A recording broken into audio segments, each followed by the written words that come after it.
জামায়াতের শীর্ষ নেতৃবৃন্দের উচিত প্রত্যেক রোকনকে বা দায়িত্বশীলকে ব্যক্তিগত রিপোর্ট নেওয়া হচ্ছে, সেখানে কার কতজন স্ত্রী আছে এইটা পরিষ্কার করা উচিত, যাতে ধরা খেয়ে বলতে না পারেন এটা আমার দ্বিতীয় স্ত্রী।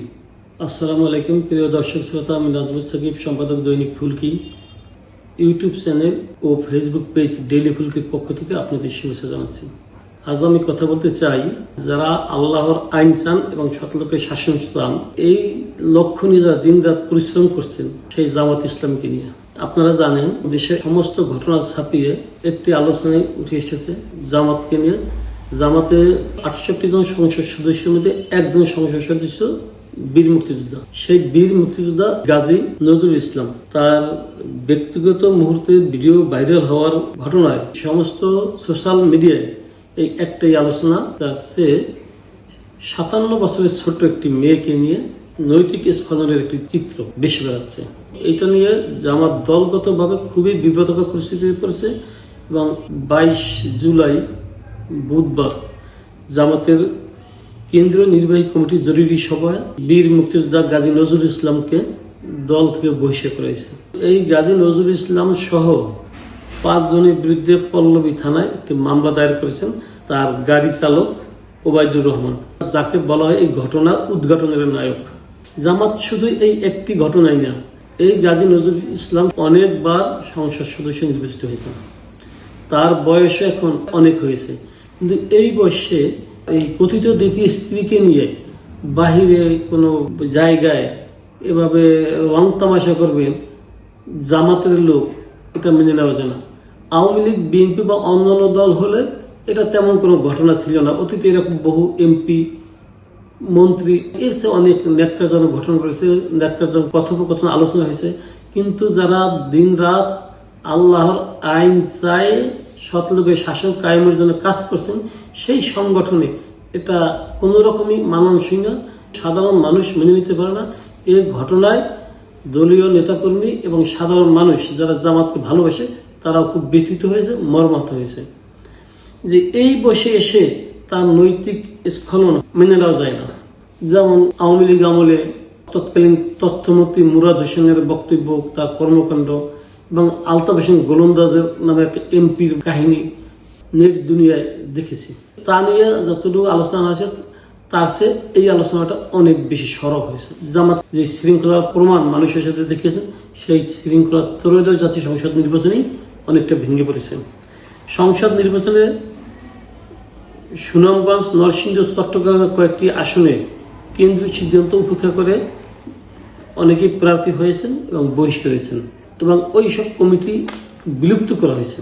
এবং ময়মনসিংহের একটি আসনে জামাত প্রার্থীর বিরুদ্ধে জামাতের বিদ্রোহী প্রার্থী দাঁড়িয়েছে।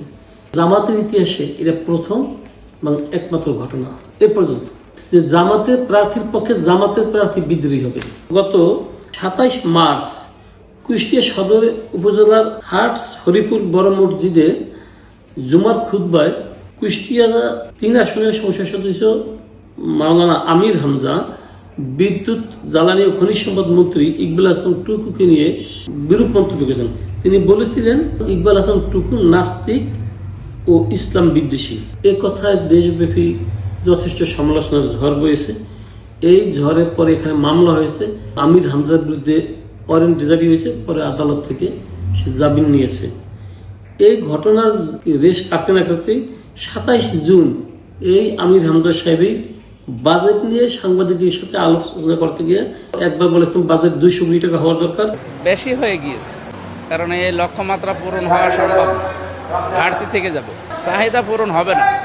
ওই গত 55 বছর যেভাবে চলছে এইভাবে মনে হয় ঘাটতি থাকবে। আমার মনে হয় আরো অন্তত 200-600 হলে ভালো হতো, 600 কোটি টাকা হলে ভালো হতো। 6,000 কোটি, 9,000 কোটি তো অনেক বেশি হয়ে গিয়েছে। কিন্তু এবার বাজেট পাশ হয়েছে 9,38,000 কোটি টাকা। এটি নিয়ে যথেষ্ট সোশ্যাল মিডিয়ায় ট্রোল হয়েছে। এবার গত 14 জুন নীলফামারী 4 আসনে এমপি আব্দুল মুনতাফিস বাজেট আলোচনায় দাবি করেন মুক্তিযুদ্ধে তার বাবা এবং দাদা শহীদ হয়েছেন, তার পরিবার 47 জন মুক্তিযোদ্ধা হয়েছে।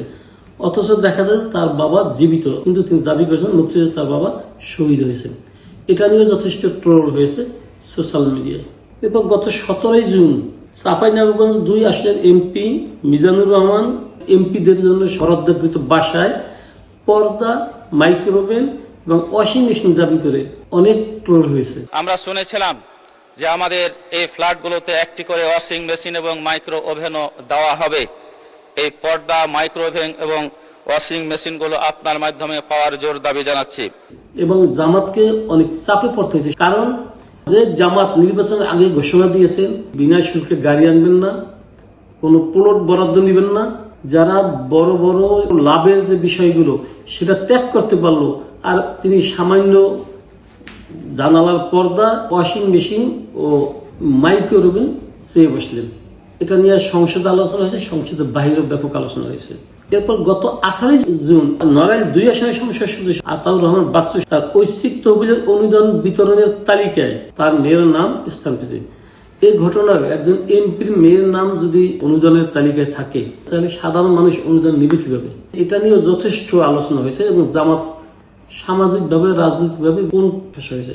জামাতের এই ঘটনায় তার ব্যক্তিগত সহকারীকে বহিষ্কার করা হয়েছে।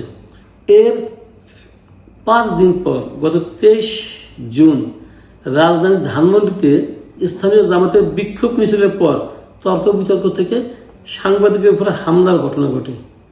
এই ঘটনায় জামাতের 4 নেতাকর্মীকে বহিষ্কার করা হয়েছে। জামাত এভাবে একের পর এক ঘটনায় জামাত জনগণের মাঝে যে হাইপ তৈরি করেছিলেন গত 16 বছরের জুলুম নির্যাতনের আন্দোলনে এবং কারা নির্যাতন ভোগ করে নির্বাচনে জামাত যে রেজাল্ট করেছে, জামাত ব্যক্তিগতভাবে 68 আসন এবং জামাত নেতৃত্বাধীন ঐক্য জোট 77টি আসন পেয়েছে। সংসদের বিরোধী দল হিসাবে জামাত স্থান পেয়েছে। জামাত অনেক ইতিবাচক আলোচনা করে, অনেক ভালো আলোচনা করে, কিন্তু এইসব ব্যক্তিদের কারণে জামাত অনেক কোণঠাসা করছে এবং জনগণের মাঝে জামাত নিয়ে একটা বিরূপ মতামত তৈরি হতে যাচ্ছে। জামাতের নেতৃবৃন্দকে বিষয়গুলি জোর দেওয়া উচিত। জামাতের শত্রু বলে জামাতের অত্যন্ত সুশৃঙ্খলিত দল। এই দলের নেতাকর্মীরা যারা আল্লাহর আইন চায়, সততাকে শাসন কায়েম করতে চায়, তাদের থেকে মানুষ এইটা আশা করে না। কিন্তু এই ঘটনায় জামাতের নেতৃবৃন্দ বলেছেন দলীয় শৃঙ্খলা প্রশ্নে কাউকে কোনো ধরনের ছাড় দেওয়া হবে না। জামাতের শীর্ষ নেতৃবৃন্দের উচিত প্রত্যেক রোকনকে বা দায়িত্বশীলকে ব্যক্তিগত রিপোর্ট নেওয়া হচ্ছে, সেখানে কার কতজন স্ত্রী আছে এইটা পরিষ্কার করা উচিত, যাতে ধরা খেয়ে বলতে না পারেন এটা আমার দ্বিতীয় স্ত্রী, তৃতীয় স্ত্রী। প্রত্যেকেই সম্পদ হিসেবে পাশাপাশি স্ত্রীর হিসাবটাও দেওয়া উচিত। এই সিদ্ধান্ত নিলে অনেক জামাত নেতৃবৃন্দ আমার মনে হয় এই ভুল আর করবেন না এবং এই ব্যাপারে সতর্ক থাকবেন। ধন্যবাদ সবাইকে। আসসালামু আলাইকুম রহমতুল্লাহি ওয়া বারাকাতুহু।